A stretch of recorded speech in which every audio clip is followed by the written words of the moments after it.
The Hairier Problem by Blue Bastard. Chapter 2 Over the Line.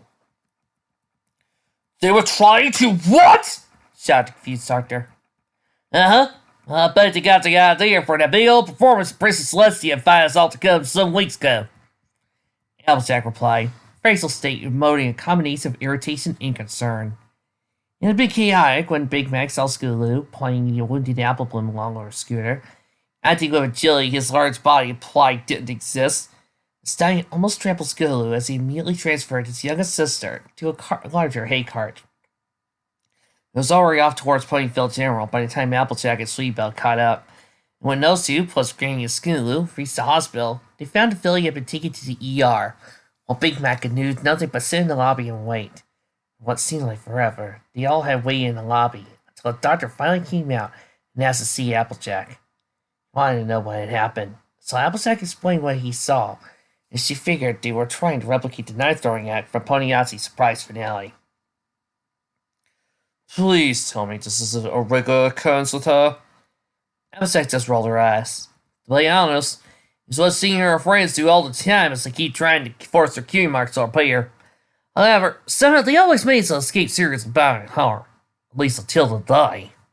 The farmer went into full concern mode and asked, "That? God no, how bad is it?" Oddly, he chuckled. You can all relax. I'm certain the amount of blood that was coming down must have been quite good. But it's surprisingly not as steep as the assistant would indicate. Possibly Applebloom's friends and family take a sigh of relief to continue. She'll need some stitches, of course, but they'll be sewn with a new organic thread that will simply dissolve once the incisions fully healed. Judging from the state of the wound, I say that'll heal up in a week's time. Though there will be a scar at first to grow back and cover it right up. Well, that's good to hear, said thankful Applejack. You know, she was suddenly having flashbacks to the one night when Sable Loam had driven his fangs deep into her neck. She shuddered at the recalled memory. You all right, miss? Inquired the doctor. Well, oh yeah, have that. What about Applebloom? How's she taking all this? Doctor's tone became slightly more serious. Unfortunately, Miss Bloom was not open to the idea of stitches. It became rather uncooperative, so we had to get some anesthesia and put her to sleep. It was a small amount, but so she'll be back up and moving around in no time. At that point, two nurses wheeled out groggy Applebloom in a wheelchair. Her wounded foreleg looked pretty bad, with a good little margin around the cut having the fur cut away to make the stitching easier. I returned, leaving a giant, pink, fleshy rectangle visible to the world that had a red line down the middle and crisscrossed by black lines. "Hi, everybody," said Applebloom, almost drunkenly. Scootaloo and Sweetbell instantly jumped up and nearly tackled the poor filly. He had not been stopped by the doctor's telekinesis. There's something I need to mention, however. Even though the wound may heal up in a week's time, I would highly recommend you refrain from putting pressure on it for a week after the cut disappears. It's to ensure it heals properly. Wait, you saying I can't walk on my own 4 legs no more for some time? Now suddenly wake up and ask, how am I supposed to get around the farm? Go to school if I can't even walk on my legs? Well, there is one way to circumnavigate that. The doctor said soberly, thought for a second. Applejack thought he caught a flash of whimsy in the healer's eyes. Clack! Clack! It's that annoying noise. Why, WTR? You're only supposed to enjoy this milkshake with that racket. You might want to check it out, replied Silver Spoon. Might as well. Temporarily leaving their milkshakes on the table, Tiara and Spoon walked over to the side of the malt shop to investigate. What they saw made the pink pony grin evilly.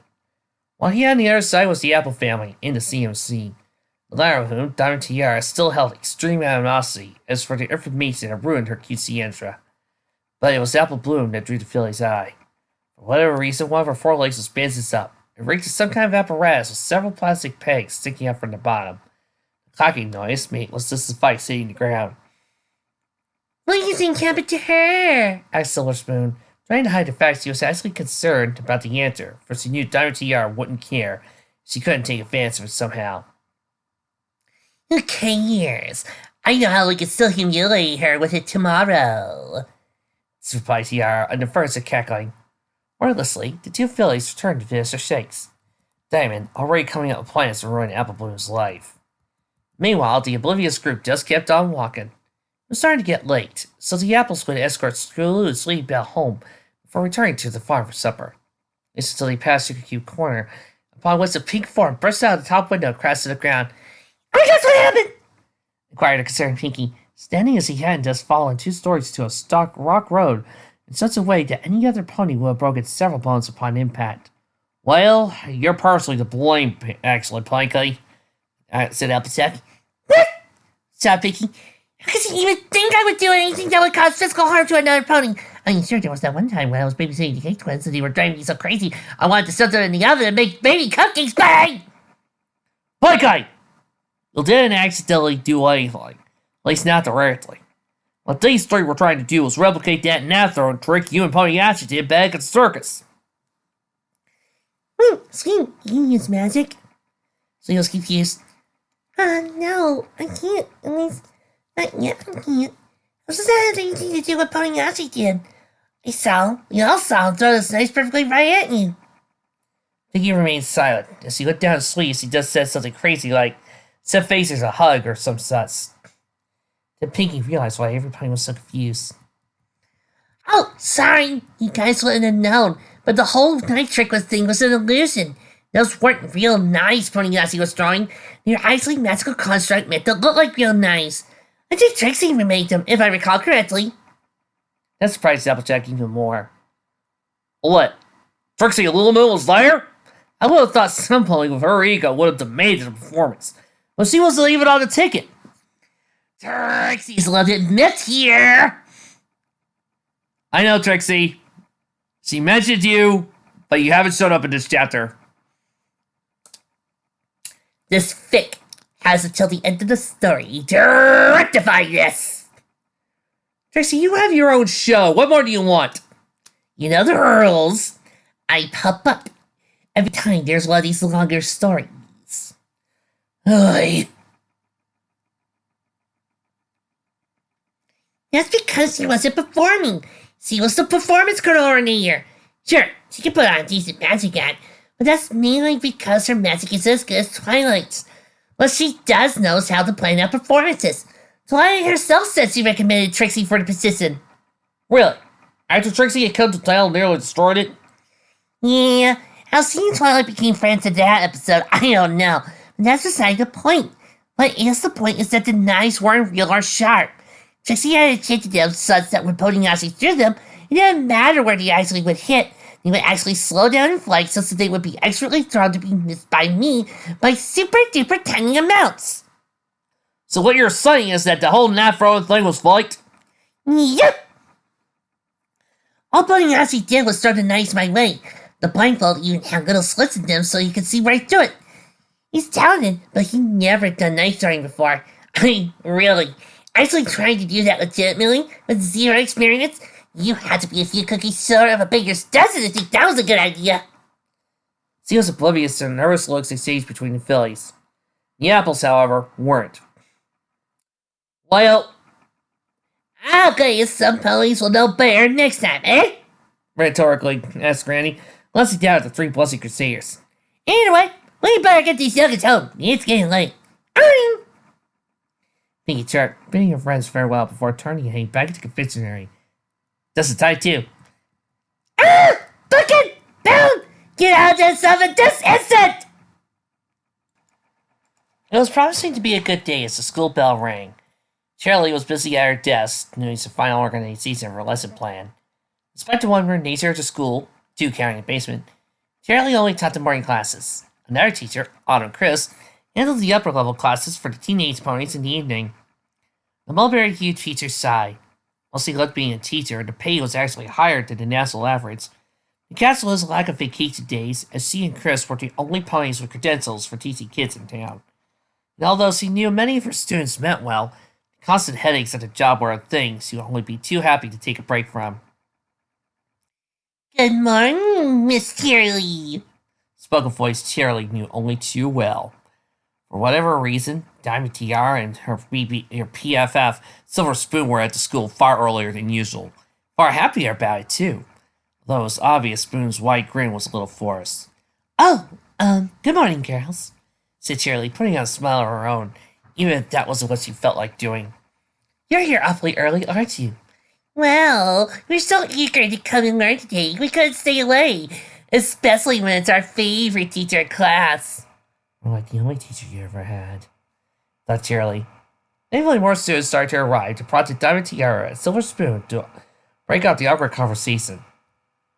Although she knew there had to be a reason for the two wealthiest kids in class wanting to be the first students in the classroom, Shirley couldn't work out what the other two were after. After all she could do was shrug and go back to work, this time writing out the morning message on the chalkboard for all to read. Her attention was momentarily caught elsewhere when she began to hear an unusual noise among the hostess of incoming students. She looked over to find Applebloom walking in with some kind of support device on her forelegs. Oh, Applebloom, what happened? Inquired Shirley, while she, along with the majority of the crowd, had gotten used to the rather disappointing results of the CMC's antics. She couldn't recall them having done anything that actually got them injured. Oh, I accidentally got cut with one of Green's nails. Cried Applebloom flatly. She immediately noticed a stifled giggle from public enemy number 1. One Diamond Tiara, but it didn't feel immediately like starting trouble. The fact that she was only able to use one hoof today was bad enough. I see. Well, I won't ask you to go into details, but do you think you'll be alright with that apparatus on? I'll be fine. And with that, everyone took to her seat. Outside the uncomfortable beginning, the class went through without a hitch. Well, it did, right up till the end when the students were packing up to go home. That was when it all went downhill. Applebloom was packing up her salad bag, which wasn't easy with one hoof. It required help for Sweetie and Scootaloo. Wow!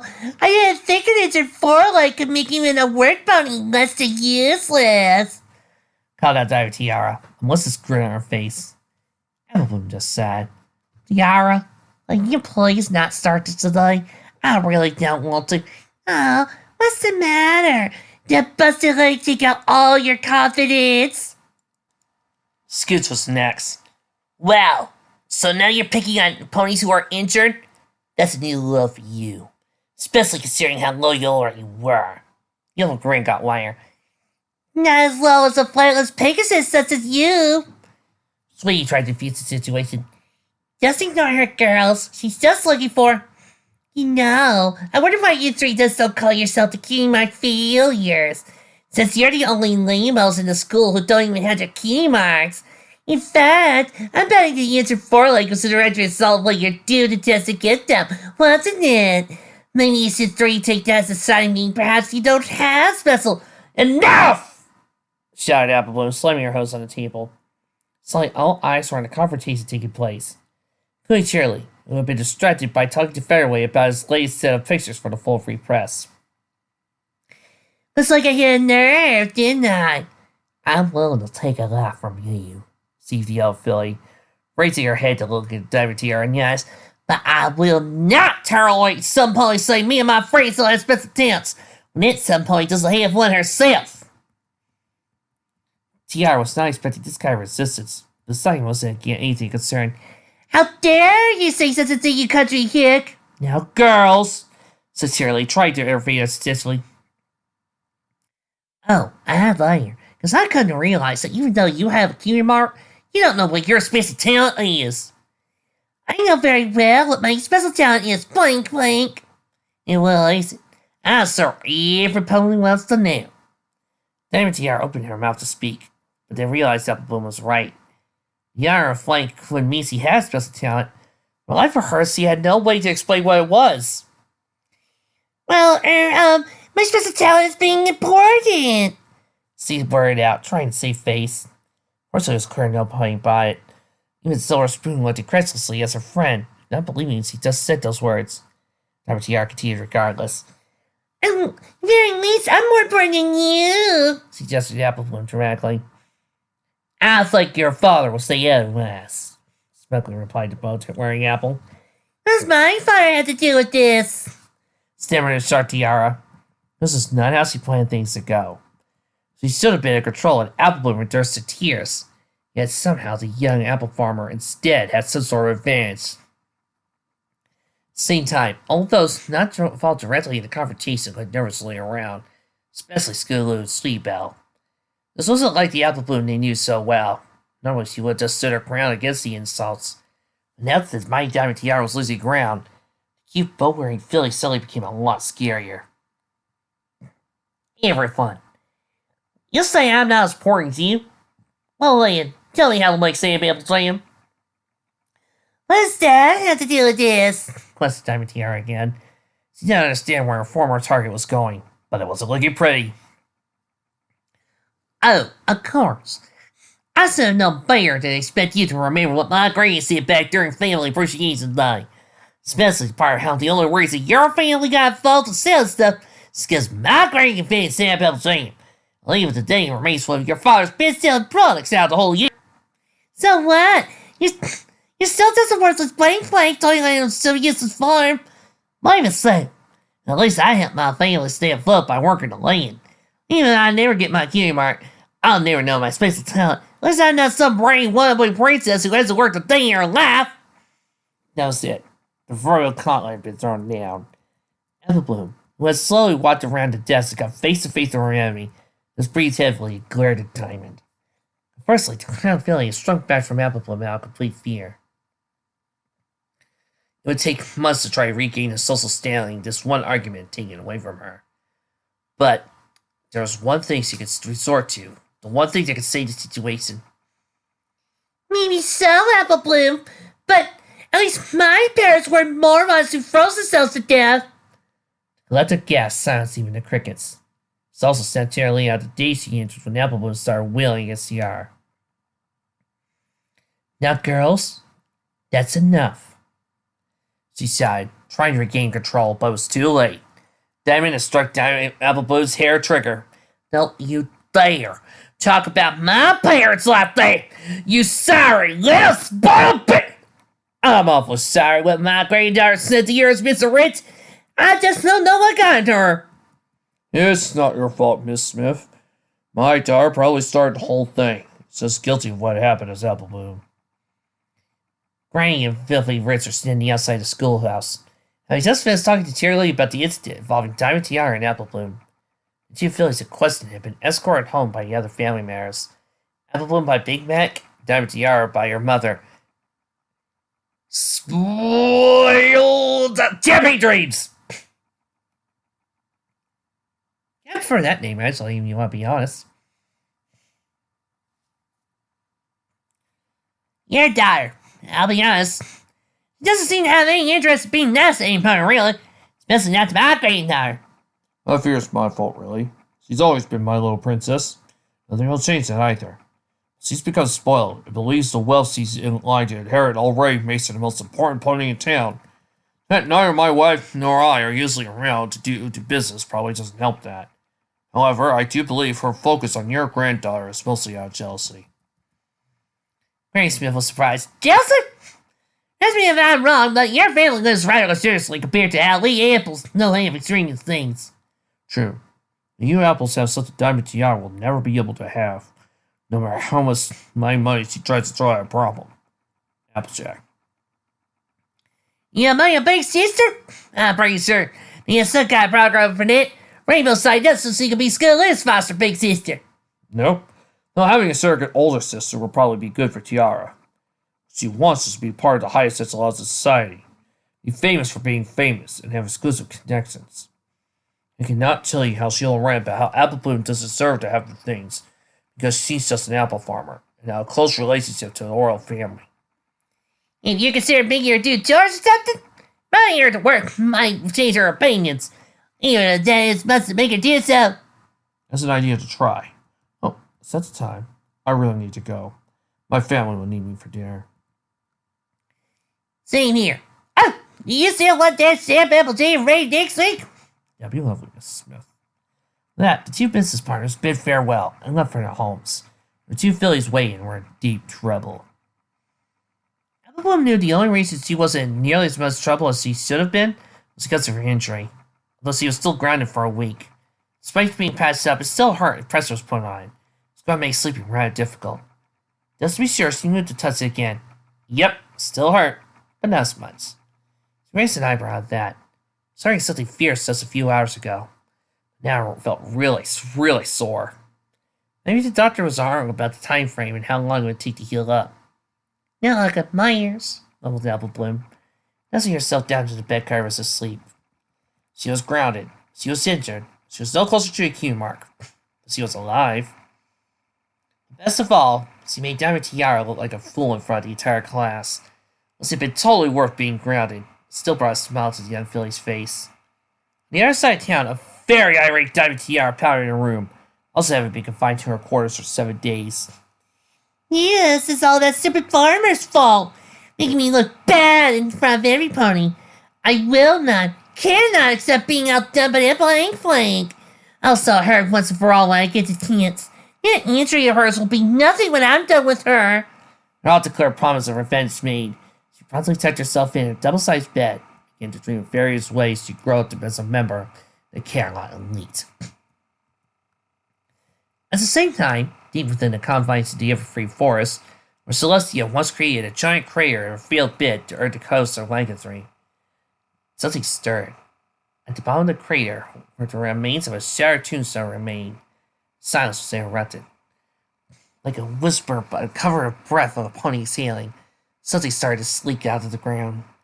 As the strange whispering emotions from the ground continued to emerge, they also coalesced into as large as a single body. Eventually, the growing, gaseous body started to grow to what looked like limbs. A pair of forelegs and hind legs emerged, finding themselves to the ground. A head soon emerged afterwards, the curve of its muzzle suggesting the gender of the pony sheep was female. An image soon appeared on the body's flank, a faded picture of a sunrise between two peaks. Her eyes were revealed to bright pink irises, simply for the colors one would think of a pretty spring day. A closer examination revealed the true nature of this pony poltergeist. Her coat and mane clearly looked hairier, more unkempt than one would expect of a mare. Her ears looked far straighter than pony ears had any right to be. Her teeth included sharper keen eyes that applied a diet of meat. Finally, when her legs extended, they were not hooves, but well-defined paws. Pony looked herself over, a look of surprise on her face. Huh, so much for rest in peace, I guess, it said, but she noted the shattered tombstone, knowing instantly who it had been for and who had placed it. Worse still, the area around the site showed signs of a battle having taken place, hastily covered up. Yet the most painful details remained. An almost invisible piece of bloody fur colored green behind the tree just behind the tombstone. The ring still bearing scars of 2 predators fought tooth and nail, and whispers of specific individuals still clinging to the wind. Sable almost dead. He had been for a while now, although the pony could not be sure the exact length of time. But his absence left a hole in her non-existent heart. Pain she never imagined could be felt after being completely disintegrated by a really pissed-off pony princess. Yet, here she was. At least in spiritual sense, if not physical. She knew not how this time came to be. Return to the physical realm. The why was obvious. With little time to waste, she darted off into the night.